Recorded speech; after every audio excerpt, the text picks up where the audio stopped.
Good morning, good afternoon, and good evening, everyone. This is Liam Sanyo from Inside Scientific, and I'll be your host for today's event, which is titled Electrophysiology of Human Native Receptors in Neurological and Mental Disorders. This webinar has been sponsored by Harvard Bioscience and Multi-Channel Systems, so a big thanks to them for making this event possible. Today we're being joined by Dr. Agenor Limon, Assistant Professor in the Department of Neurology at the Mitchell Center for Neurodegenerative Disorders at the University of Texas Medical Branch. Dr. Limon will present recent research using pioneering methods developed in his lab, including reactivation and microtransplantation of synaptic receptors from frozen human brains to evaluate the relationship between synaptic EI ratio and behavioral abnormalities across post-mortem intervals and brain banks, particularly in subjects affected by Alzheimer's disease and schizophrenia. All right, and with that, I'm very pleased to hand things over to Dr. Agenor Limon. Agenor, thanks so much for joining us today, and the floor is yours whenever you're ready. Thank you very much, Liam. Thank you very much, all of you guys, for being here. For this opportunity so I can share some of the work that I have been doing in University of Texas Medical Branch, and also I started in University of California in Irvine. So diving directly on the talk, the overview is going to be the following. So we're going to talk of the problem of understanding synaptic dysfunction in human disorders, how our strategy of microtransplanting synaptic receptors is helping us to answer some specific questions about the disorders in neurological and mental alterations. We will use the information of the microtransplantation to explain how we can use the amplitude of the responses of the ion fluxes through the receptors, and how we can integrate that data with multiomics, particularly transcriptomic and proteomics in schizophrenia. And once we know about the excitatory AMPA receptors, is it possible to use this information together with inhibitory GABA receptors, the most abundant inhibitory receptors in the nervous system, to measure excitation to inhibition balance across brain regions in Alzheimer's disease? So this is the overview. Let me just go to the next. So for the first point of the understanding synaptic dysfunction in human disorders. So in this slide, the point is to show the most prevalent disorders during development of a human. During childhood, autism is nearly 2% of the population. Schizophrenia is 1% of the population. Across the life, several people will go through episodes of depression, but in a large proportion will have major clinical depression disorders, and this is the most disability condition, the most important cause of disability across the world. And as we age, we are going to have some cognitive impairment, but in aging people, in senescence, Alzheimer's disease is the most prevalent cause of dementia. So we have all these alterations across the ontogeny of the human, and the important part is that all of them are associated with changes in the electrical activity of the brain. And this electrical activity, as you know, is the one that produces all the thoughts and behaviors that we know. So changes in particular regions associated to the specific behaviors and symptoms of these disorders are going to be important. However, the level of resolution to understand electrical activity problems in each of these disorders, so far in human, we can only study by imaging or postmortem histology, but very specific alterations at the synaptic level we don't know. And why the synaptic level is important?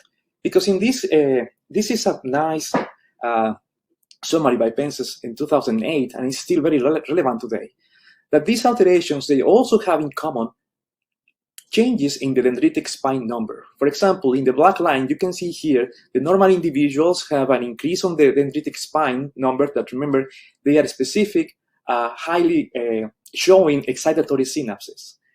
And we have an increase of these dendrites in childhood, and then adolescents start to be a pruning, a reduction of these spines, and then it goes continuously going down across as we age. In Alzheimer's disease, we have a dramatic reduction, and in old ages. In schizophrenia, a reduction and prone in adolescence. And in autism and spectrum disorder, there is an increase in this number of the elliptic spines during childhood, and this number goes is maintained as high levels across life. So all of these dendritic alterations are associated with the specific symptoms of each disorder. But how are we going to study the activity of these synapses and how they are in the human brain? Other thing that all these disorders have in common is that they are all multifactorial. Autism, they have a strong genetic component, but for example, valproic acid, they also produce autism or increase the risk of autism. So there is a multifactorial event, even for schizophrenia, major depression, and Alzheimer's disease, where the toxic oligomers like A beta and tau are associated with the cognitive problems and the pathology, but also hypertension and diabetes seems to be at risk. And other factors seem to be affecting the course of these disorders. Now, some of these multifactorial alterations have difficulty to have animal models. For example, we don't have animal models that recapitulate completely all the symptoms of the schizophrenia. And in the case of autism, we have animal models that we can put some of the genes that are at risk, but most of the chromosomes, they have high number of genes that are associated with autism. So that will create a large number of animal models. And some of the characteristics are recapitulated, but not all of them. In major depression disorder, well, we have some animal models, but again, this is the same problem. And we also have another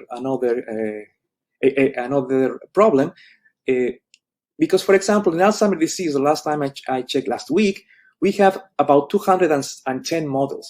So having the selection of the animal model that we are going to dedicate our time to trying to understand the synaptic alteration is a hard one, because not all the animal models reproduce exactly the same, or they have the same characteristics. So, and when we do a commitment with a research model, well, we have to spend a bit of time. So then that's one of the difficult choices to select animal models. And then there is also the next problem, that is there are conditions where we don't really have any animal models.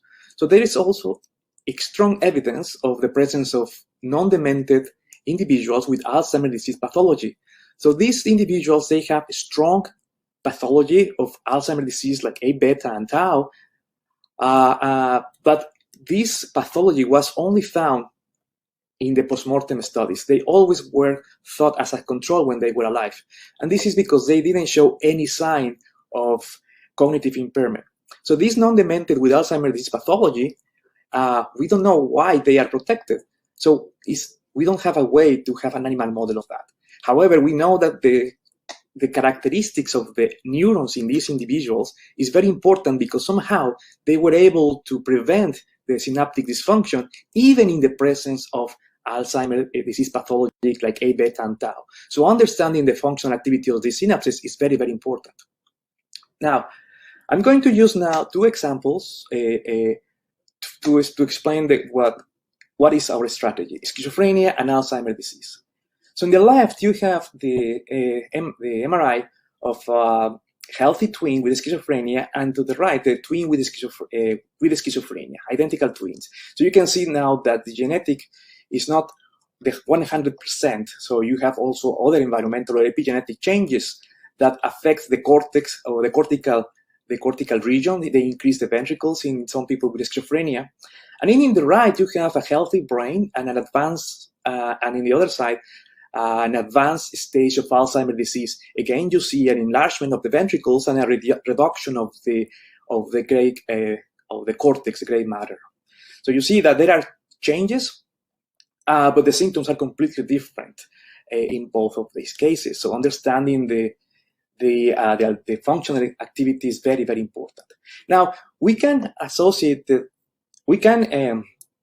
infer that changes in the cortical, like loss of neurons or loss of synapses, can be associated with the symptoms. However, in this work from Gel in 2015, you can see the age of the people if every single dot is an individual, a female or a male, across different ages. And then you have in the Y, you have the thickness in millimeters of the cortex, or the cerebral cortex. As you can see that across life, we are losing thickness of the cortex, and all these individuals are cognitively normal. So we can lose almost a third of the cortex without any significant impact in our daily lives. So cognition is preserved despite substantial cortical thinning along lifespan. Another thing that is important to remember is that there is brain reorganization and plasticity that can overcome cognitive damage from acute and extensive brain destruction. And this is a work from Kleinman in 2019, where she was reporting as the half kids and teenagers that had received removal of the hemisphere, complete hemisphere, and obviously there was a cognitive damage, but with rehabilitation they were able to have nearly normal lives, and one of them even have graduate studies. So again, if there is a acute event, rehabilitation can work. So that indicates in disorders like schizophrenia or Alzheimer's disease, there is a chronic ongoing event where homeostasis and reorganization and plasticity cannot compensate for those mechanisms. So the question is how to study the functional alterations in the neurotransmitter receptors that are fundamental for neuronal activity and are convergence points for multifactorial disorders. Another problem that we have is, okay, we know that synaptic receptors like AMPA that are excitatory and GABA that are inhibitory are the most abundant in the brain. And because synapses are altered in those disorders, well, we probably should look at them. Now, we can record the responses and the ion fluxes of these receptors, and we can have we can use recombinant. And this has been used for a while, and it has given us a lot of information. They have been fundamental for pharmacology. One thing that has been reported recently is that there are structural differences between the native ones and the recombinants when the recombinants are expressed by themselves. And some of the reason is because the native receptors are associated with accessory proteins. For example, TORP, Cornichon homologous, and many other proteins that seems to be necessary for the correct function of the brain, of the receptor. And some of those proteins actually change antagonist to partial agonist in some receptors when the accessory proteins are there. So that's why it's important to know how these auxiliary subunits are there, modifying the function of these receptors. There is also the stoichiometry of the receptor seems to be changing across the development of a human, and also they change in different brain regions. AMPA receptors or GABA receptors in the cerebellum are different than those that are found in the frontal cortex or the hippocampus or the amygdala. So if to this brain distribution, we add the accessory proteins and then we add the lipids, then we have some differences that are important and we are not taking into consideration when we only express recombinant without the other accessory proteins. And this is only in health. So when we go to disease, we have changes in lipids like cholesterol, epigenetic changes that so we don't really know what are happening in microenvironment, and that's why it seems to be important to know about the native receptors. So our strategy for that was one that was developed originally by Riccardo Miledi, and it was used to study fish initially like torpedo fish, to have membranes. So we have modified that a bit to now transplant synaptosomes. So then we are focusing only on, principally, not only, but principally on the synaptic receptors. So for this method, what we use is brain tissue, and the brain can be fresh from surgical resected tissue, or what we use the most is brain frozen from brain banks. So we can have a piece of the brain And depending on the type of the question we want to answer, we can focus on like 50 milligrams to have large amounts, or we can even go to single slices in a cryostat to isolate synaptosomes. We use Simper, that is a very commercial brand that gives us some consistency. And then we homogenize very mildly and centrifugate.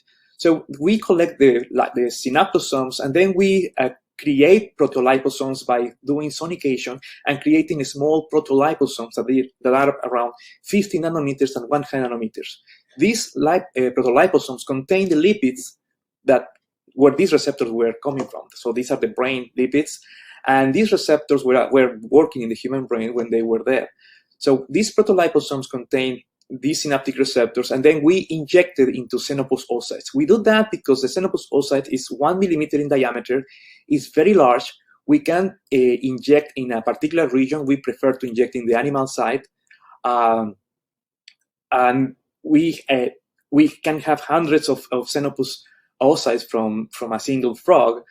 And then once we injected these protoliposomes, they fuse with the membrane of the oocyte immediately, very fast. So the fusion starts to happen 1 hour after the injection. And then about 18 to 24 hours, we have a plateau of the responses that is very stable, and then they start to go down the responses across different days. Once we have this cell and we injected these protoliposomes, then we are providing an environment that is alive. So we have now a differential potential, a resting membrane potential that can allow the flow of ions in these xenopus. And we go for a very classic method that is a 2 electrodes voltage clamp. So when we put 2 electrodes inside, one is going to detect the voltage of the cell, the resting potential, or the voltage that we want to fix, and then the other is going to see the changes of current. So in the way that when we apply the drug or the agonist that we wanted to study, then we're going to have a response of those receptors that were working in the human brain. To the right, you can see a typical response to 1 millimolar GABA. And I think the cool thing is that in here is that when you apply GABA and then you see a response, what you are actually activating is GABA receptors. And an important point here is that the xenopus oocytes, they don't have endogenous GABA receptors or AMPA receptors or kinase receptors. So when we are having a response to GABA, that means that the response is coming from human receptors that were transplanted. And once we have that, then you can measure different electrophysiological parameters like amplitude, activation, desensitization, and pharmacology, and so on. This is how it looks. This is a cross-sectional cut of a xenopus oocyte. The white triangle is just to represent an electrode, a syringe, a glass syringe that deposits about 50 nanograms of protein, equivalent of protein, into the oocyte, in a single oocyte. And then the membranes were labeled with FM464 that allows the dye to be inserted into the lipids. You can see how we have a deposition here where there is at the tip of the needle, the pipette, and then they start to fuse with the membrane and start to have lateral diffusion. In the right, you're seeing another oocyte that was injected with torpedo membranes. Torpedo membranes from the fish, they have high concentration of nicotinic receptors. So we added alpha-bungaltoxin labeled, and you can see that the bungaltoxin is not permeable, so it's going to bind only from the outside part. You can see how these nicotinic receptors that were transplanted are in the surface of this xenopus oocyte, indicating that the receptors are there, are in the correct position. And then if we add nicotine or acetylcholine, we can measure actually their amplitude of responses. So just going then now directly to the next step, this is how we have a strong quality control of the synaptosomes. We do also electron microscopy. You can see to the left how we, with the simple preparation, we have enrichment of synaptosomal proteins like PSD95, that is an anchor protein for excitatory receptors. We have the pre and post synaptic densities. And once we have that, again, we just sonicate to break up these synaptosomes. They release the soluble proteins that they have there, and and then we can transplant the receptors in smaller protoliposomes. Then you have the responses. These are typical responses that we can observe in those xenopus. We have to the left, we have the response to GABA, which is classic is activation and desensitization. Then we use kinase to activate AMPA receptors. And the reason is because we are interested in measuring consistent results across individuals. We try to use the less number of agonists. So glutamate receptors have a strong activation, but also have a strong desensitization. So in order to measure AMPA receptors, we need to apply drugs like cyclothiazide to keep them active, and we are able to measure. So we use kinase because it's only one drug and keeps the receptor open for a longer period of time, so we can measure it in a consistent way. In the next slides, I'm going to show how the responses to kinase and AMPA receptors are very similar. And at least in our experiments, the contribution of kinase-type receptors is very minimal, because when we use potentiators of kinase receptors, we don't see responses or increasing the responses. So kinase responses that we have here are mostly from AMPA receptors. And then we also have, if we apply an NMDA plus glycine, we have NMDA responses. You can see the differences in the sizes. GABA receptors are the most abundant, followed by AMPA responses, and then the smallest ones are NMDA receptors. We also have calcium channels that can be observed by voltage protocols. Because we have the responses, we can also test drugs of clinical importance. Ketamine is a very important drug for drug abuse, anesthesia, but also is very important for major depression disorders. And you can see here, and in schizophrenia because it's associated to psychosis. So you can see here, because all these responses are exactly in the same oocytes, so we can take ratios one to another, for example. And you can see now that ketamine, it's from the data that I'm showing here, is specific, and is well known, but it's specific for NMDA receptors and doesn't do anything for GABA or AMPA responses. So this is very convenient because it's everything in the same oocyte. So how we use this information now to understand a large amount of data that has been consistently obtained from many laboratories in the world. That might mean that proteomics, transcriptomic, and other omics datasets. So in schizophrenia, we know that there is a loss of spine density. This is a classic now result from Glantz and Lewis, where they show in the top panel that there is a control case with a well and healthy number of dendritic spines. And in the two panels below, we have one individual with schizophrenia and a second one below. And you can see from this work from Glantz and Lewis that there is a dramatic reduction in the number of spines. So that will indicate that we have a reduction in the input of excitatory, the number of excitatory inputs to the dendrites in these neurons. So then, what we did to understand the function of the changes that may happen there, because we know that there is dendritic spine, but also we know that there is homeostatic changes. So how are we going to know what are the changes that are happening in the schizophrenic brain? So for these experiments, we used 10 controls and 10 schizophrenia, 3 females and 7 males, and you can see that there was no difference in age, there was no difference in postmortem interval, and we also measured pH, and we also measured the RNA integrity number. There are differences in both of them. Actually, schizophrenia seems to be better, RNA integrity number, and there are some difference in the pH that is being has been shown in other studies by other groups also, and not only us. So this. We took frozen dorsolateral prefrontal cortex, and Mark Vader and from University of California, and Dr. Masciardi, they did RNA sequencing from this bulk RNA sequencing. And we also did synaptosomal preparations, enriching like P2 fractions using SynPair. And from the same aliquots, we did microtransplantation of synaptic membranes. And the same aliquots, or aliquots from the same preparation, were sent to the Royal College of Surgeons, and then David Cutter and Melanie Falkin, they did label-free mass spectrometry proteomics. So then this was done to be able to correlate the electrophysiological responses with the proteins that were responsible to generating those electrophysiological responses. And the RNA sequencing was done because then we can use this information to see how these correlate to the bulk of the RNA sequencing that is highly abundant in many studies in schizophrenia or in mental disorders studies.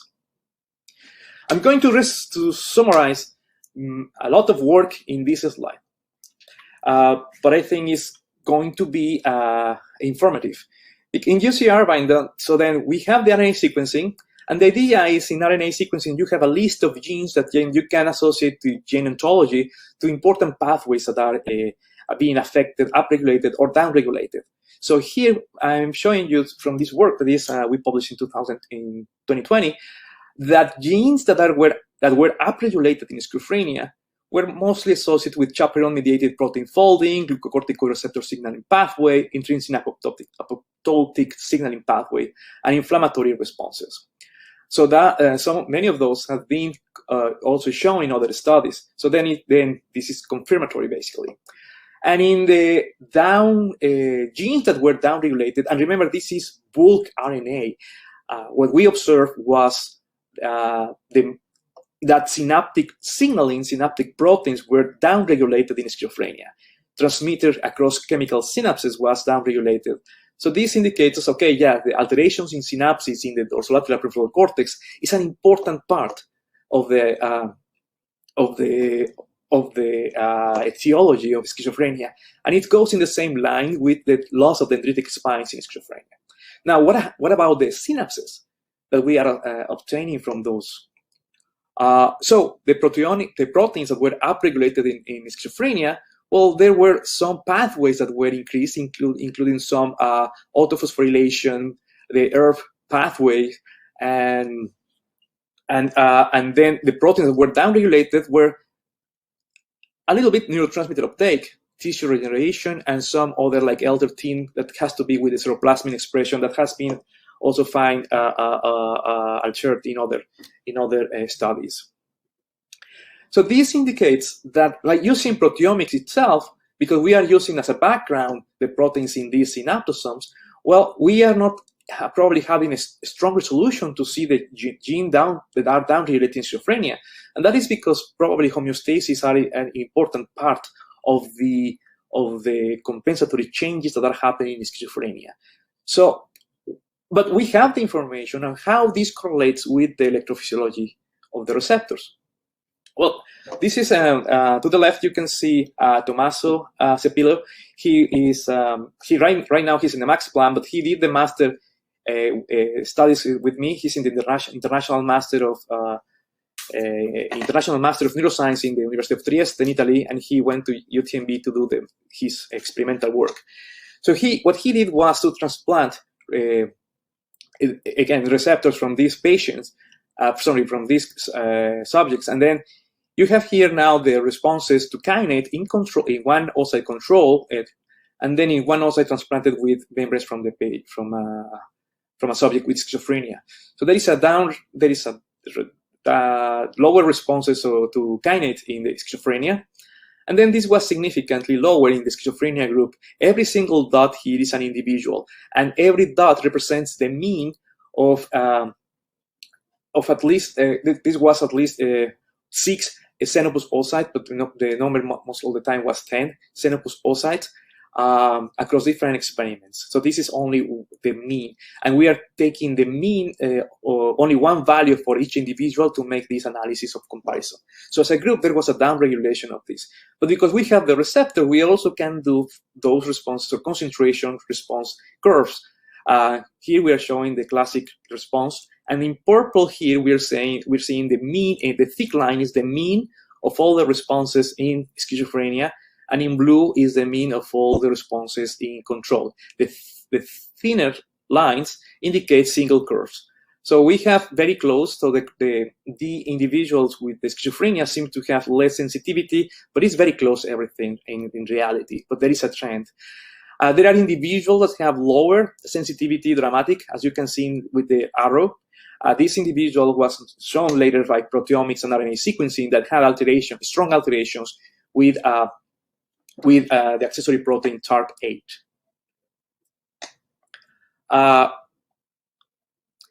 So we have now the responses. So how these correlate with the proteins that are in charge of generating those responses, or that are in the synapses. So in these 3 panels on top, you see the AMPA responses, the amplitude of the AMPA current in nanoamperes. So we are using here just raw data. So this is the amplitude in nanoamperes.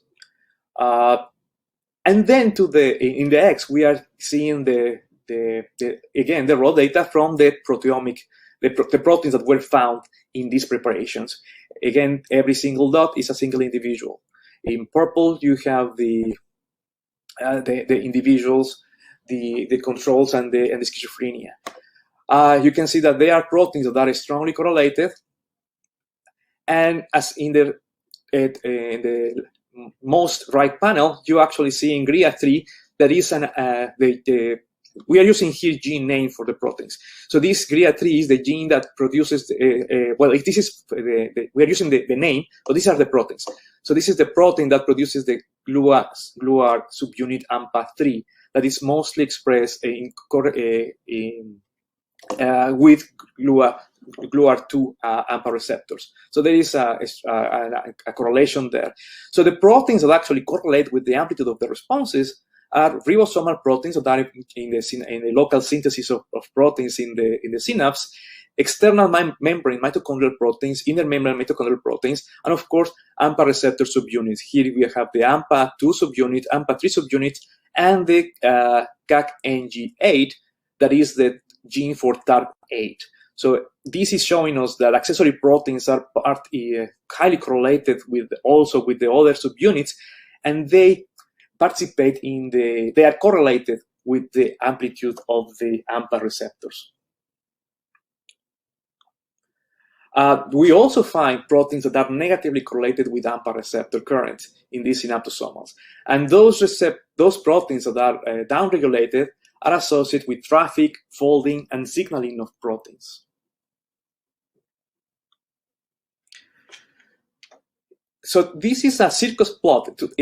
In the right, we have a circus plot that is based on also the data of the gene of List and the gene ontology. So to the left, you have the genes that are downregulated in schizophrenia and proteins that are downregulated in schizophrenia. So in the right, you have the circus plot, and then you have the length of the inner circle, the orange inner circle, actually represents the number of proteins or genes that are up or down regulated in schizophrenia. So the longer the circumference for that list, the longer the list, the longer the circumference. So you can see that there are more genes down-regulated in schizophrenia compared to the genes, compared to the proteins that are down-regulated in schizophrenia. Now, the blue lines indicate the pathways that are shared between the proteins and the genes in these gene ontologies. And the orange ones are the specific genes that are the same as the protein. So you can see that only genes that are down-regulated in schizophrenia, there are about 3 are also found down-regulated as a protein in schizophrenia. There are no more, there are not other overlaps between the proteins that are up in schizophrenia and the genes that are up. However, there are some overlap in the pathways between these proteins.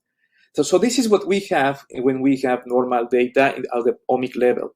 So when we include now the proteins that are negatively correlated with AMPA responses in schizophrenia, for example, or we can include also the positive ones, this is what we found now.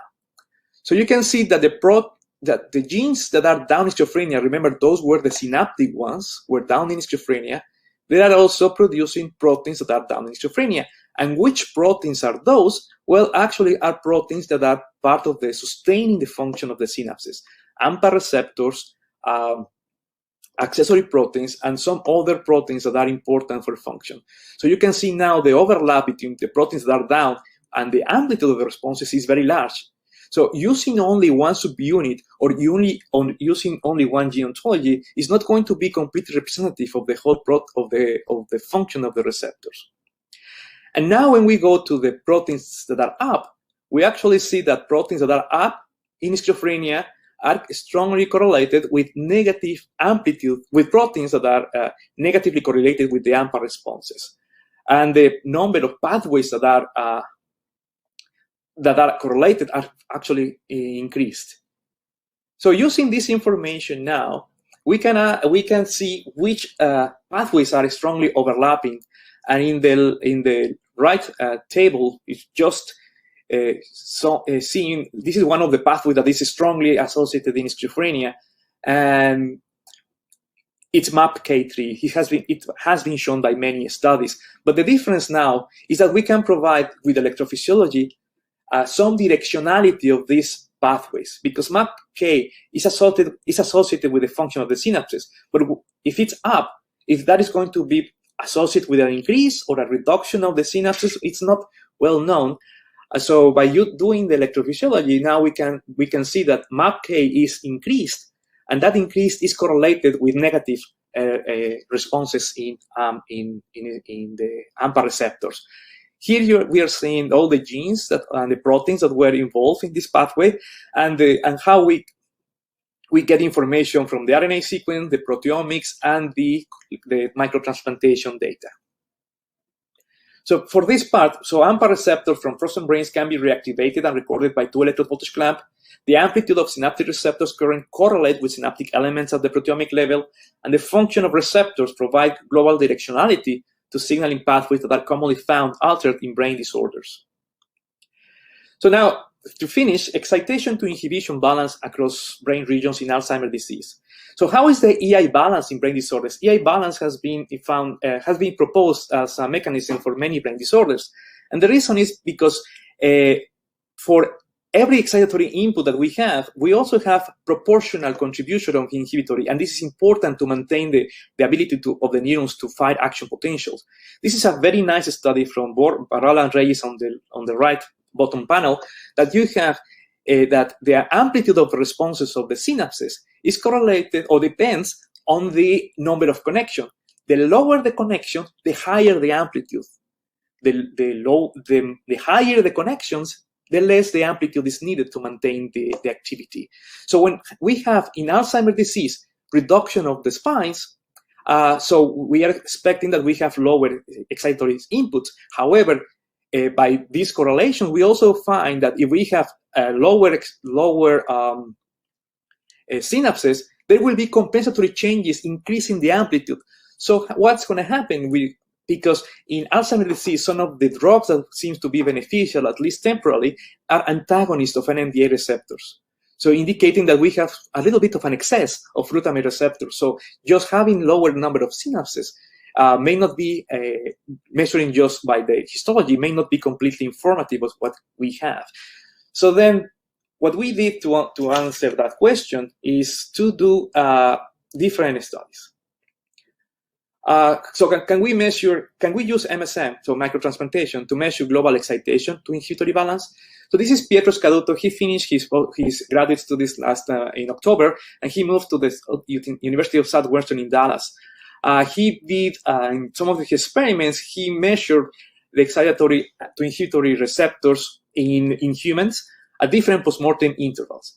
And you have here in the left the responses to GABA and kainate in samples that were kept at morgue temperature at 4 degrees for different postmortem intervals before the tissue was frozen.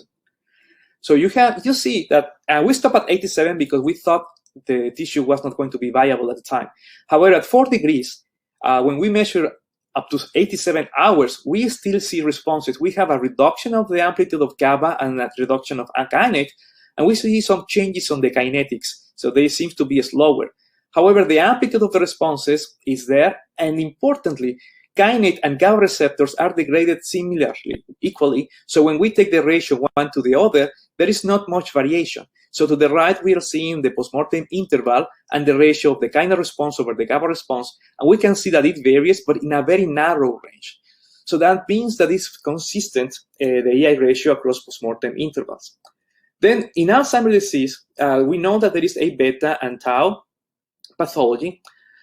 So we wanted to basically measure the function in a region that is known to be highly excitable in an Alzheimer's disease. So here, this is the parietal cortex in the left, where there is in one of the areas that has been found early affected in imaging studies, where there is the deposition of A beta amyloid. And in the right, this brain region is part of the default mode network that is active when we are daydreaming.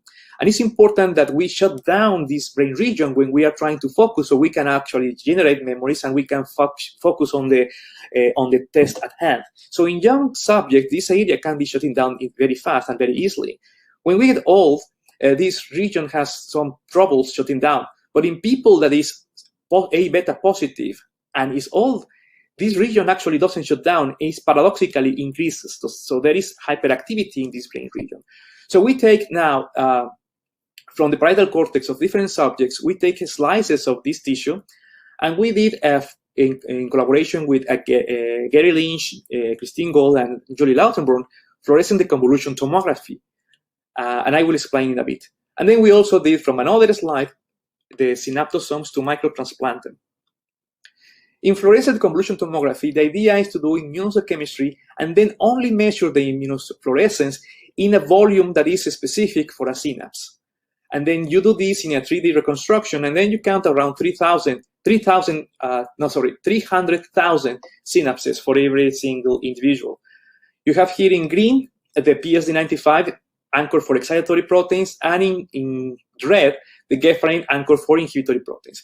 Control Alzheimer's disease. So by doing fluorescent convolution tomography, we can focus only in the synapses, and we can forget about lipofuscin events or large atrophic dendrites and things like that are very large. Then in this slide, I'm showing the intensity, the immunofluorescence intensity for the PSD95 in layer 2 and Gefrain, and you can see that they follow a normal distribution. And in Alzheimer's disease, and we also include Down syndrome, because Down syndrome, they also have an increase of APP that will produce Alzheimer's disease, increases the risk of Alzheimer's disease in Down syndrome. However, the etiology of the disorder in Down syndrome and Alzheimer's disease, they have different time onset. You can see that in Alzheimer's disease and Down syndrome, there is a reduction in the intensity of the PSD95 layer. But in the Gefrain case, you have also an intensity reduction, but also a reduction on the peak of the Gefrain compared to the control. So by taking the ratio of the PSD95 over Gefrain, we can see that in Alzheimer's disease, there is an increase of this ratio, and in Down syndrome, there is all over the place. So it's not significantly different compared to the control. Then by directly measuring responses, we have here a control, an oocyte, just a representative of a control, GABA, kainate, and this is a slide where I'm showing the response of AMPA plus cyclothiazide. In the Alzheimer's disease, the responses are smaller. In Down syndrome, we actually have very strong responses, even sometimes larger than the controls. But all the responses, you can see, are highly correlated. If you have an increase in GABA, you also have an increase in controls. So when we take the ratio one over the other, there is very small variation in the controls and in Down syndrome. And in Alzheimer's disease, we have an increase of this ratio that is significantly different. That follows in line with goes in line with the fluorescent convolution tomography. So in this slide, we also went to look for other regions. We follow the frontal cortex because there is hypoactivity in this brain region in functional MRI studies, then the temporal cortex and the hippocampus, where those regions have been studied for quite a bit of time in many studies, so we have more data to compare. So this is the global excitatory inhibitory balance in health. We have controls in different brain regions. And you can see that there is a variation, very narrow in every region, but also in other, there is some differences depending on the region where you are recording. Parietal frontal cortex, they are very similar, but the medial temporal cortex have an increase on this ratio. And hippocampus is all over the place, suggesting that sampling of this particular brain region is complex, and also it's very heterogeneous. We did some analysis, and we showed that excitatory inhibitory is very diverse in the hippocampus in RNA sequencing, but also maybe the heterogeneity can be affecting these results. When we took the EI ratio in Alzheimer's disease, you see an increase of this EI ratio in Alzheimer's disease, as we showed before. In the frontal cortex, we also show these people that has this non-demented with Alzheimer's pathology that are cognitively normal. We didn't find difference with the control. So Alzheimer's disease was reduced compared to those. And this is preliminary data that we are putting in for a publication soon. But in the middle temporal cortex, this is one of the regions where the excitatory to inhibitory ratio is highly, highly increased. Because we now know that Gefferin and postsynaptic densities that are correlated with responses are representative of the EI ratio, then we use data from the Allen Institute, the Aging, Dementia, and TBI study, to just focus on the DLG, that is the gene for PSD95, and Gefferin, that is the gene for, obviously, Gefferin, and we take the ratios one to the other. We observe that in Alzheimer's disease, there is an increase in this transcriptional EI ratio in the parietal cortex, and this increase in the ratio is by reduction in Gefferin, not by increase on DLG4. The EI ratio measured like that is highly correlated with the postsynapses, so it's indicative of what is happening. And then we measure in those same subjects, we have, the Allen was very nice to provide the hybridization in situ and to measure excitatory and inhibitory neurons. And as you can see here, we have the cells counted by this way, and there is a reduction in GAT1 mRNA in the number of cells, in the density of cells. There is a reduction in interneurons, basically. So the cellular EI ratio measuring the number of excitatory neurons to inhibitory neurons is increased in Alzheimer's disease. And actually, the transcriptional EI ratio of the postsynaptics correlates very nicely with the cells. And the correlation is driven by basically by Alzheimer's disease. So this is this tells us that in Alzheimer's disease, the parietal cortex and temporal cortex show a strong loss of excitatory but also inhibitory synapses. The impairment of synapses is unequal, leading to increased transcriptional, anatomical, and functional EI synaptic imbalance, and also cellular EI imbalance. So pro-excitatory imbalance in Alzheimer's disease may explain the hyperexcitability observed in the default mode networks, which at early stages interferes with encoding of memory and promotes activity-dependent release of A, beta, and tau oligomers. This is to show, well, we did schizophrenia and Alzheimer's disease, a little bit of experiments, just focusing on the amplitude. But there are many brain banks in the United States and many that have tissue stored for many disorders. So there is a large field of study. I'm going to stop right now, just thanking the National Institute of Mental Health and Aging for the support, the Grass Foundation that helped me to do the first experiments in actually squid. So I did the synaptosome in squid quite a bit of time. Tommaso, Pietro Scaduto, Kevin Shen, that were part of the work that I presented now. Julie Lautenborn, Adolfo Sequeira, Mark Baden at UCI, David Carter and Melanie Falkin at Royal College of Surgeons, Dirk Kinney at University of Washington, and my collaborators, Julio Tagliatella, Rex Calledan, Balaji Krishnan at UTMB. And thank you very much. Now I'm open all for your questions. Fantastic. Thanks so much, Agenor, for the really fantastic presentation. All right, let's jump right in here. So Agenor, aside from GABA and AMPA receptors, what other kinds of receptors can you measure with this methodology? Hi, thank you for the question. So we can measure NMDA receptors, voltage-gated calcium channels, and it depends also on the abundance of the receptor that you are interested. Chloride channels have been transplanted.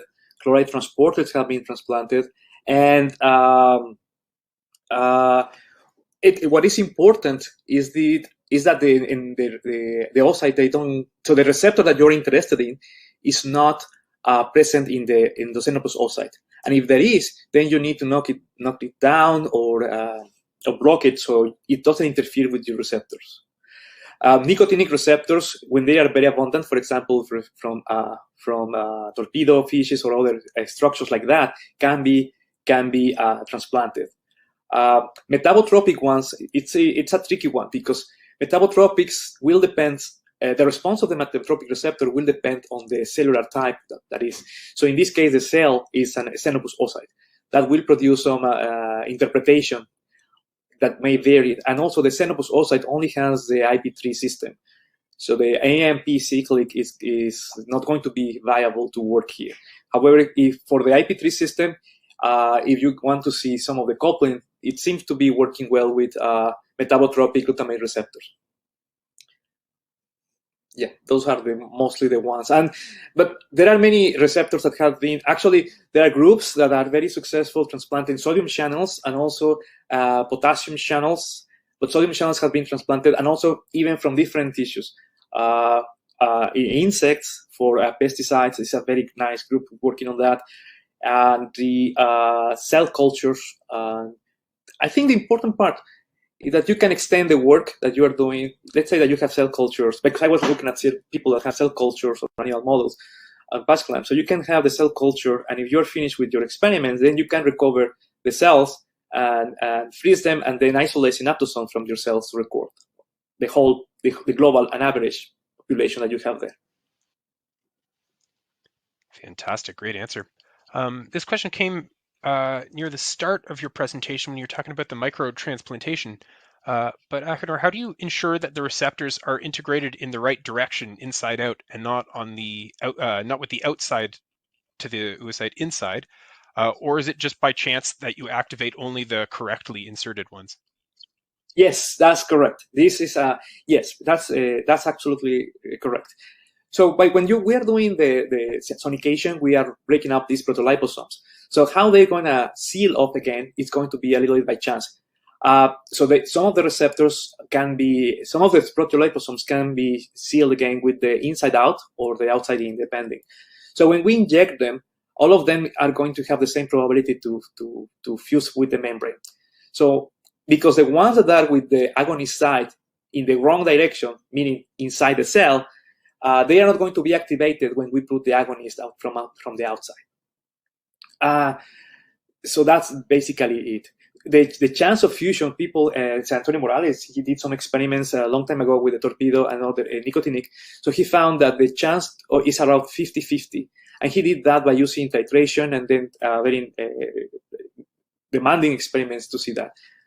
So we are just relying on that we are recording only the ones that are correctly inserted by using extracellular perfusion. Another possibility will be to do bilayers, for example, so you can control both sides. But we are just measuring the ones that are correctly in the membrane. Fantastic.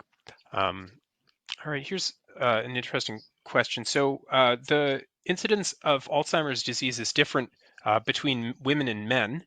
And estrogen treatment may protect against Alzheimer's disease in aging women. This person also says that estrogen upregulates AMPA-R, induces dendritic spikes, etc. So do you know, how does the endocrine milieu figure in your interpretation of these results? Well, yes, this is a very important question. So we are not getting to that part yet.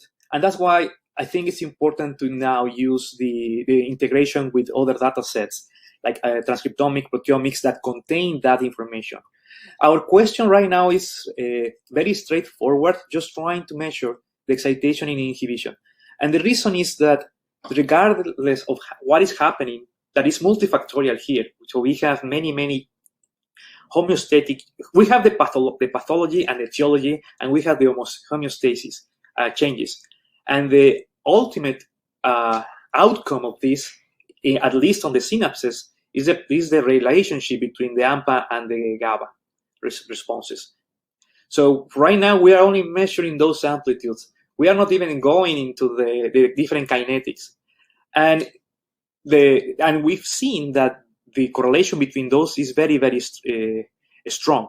So actually, to see the excitation to inhibition ratio changes, we need to be very careful with them. That's why we use slices. So we don't know that part yet, but we know that we can, for example, if there are compensatory changes that are from the hormones that are changing the accessory proteins, then we can use proteomics to measure it. And also we can test, for example, if we have the GABA receptors, particularly as you said, particularly are sensitive to the hormones, estradiol and others. So if there are compensatory changes, that they have lower sensitization, for example, we can test directly the estradiol on these GABA receptors to see if there are changes on the response to that. We may, I don't know, but I just speculating that in a person that has the response of estradiol of GABA receptors in not one person that is controlled or male or female might be a little bit different compared when we tested compared to someone that has a large concentration of estradiol, for example, and may show some desensitization. So all those questions are just new to because to us at least, with the native receptor. Fantastic. Yeah, thanks so much, Agenor. I think in the interest of time, it's gotten a bit late, so I think we'll actually close out the Q&A session there. But Agenor, thanks so much for your really great insights today. It's been a real pleasure having you with us. Thank you. Thank you everyone for being here. Yeah, definitely. Big thanks to everybody for joining us today. And also a big thanks to Harvard Bioscience for sponsoring this event. Have a great day, everyone.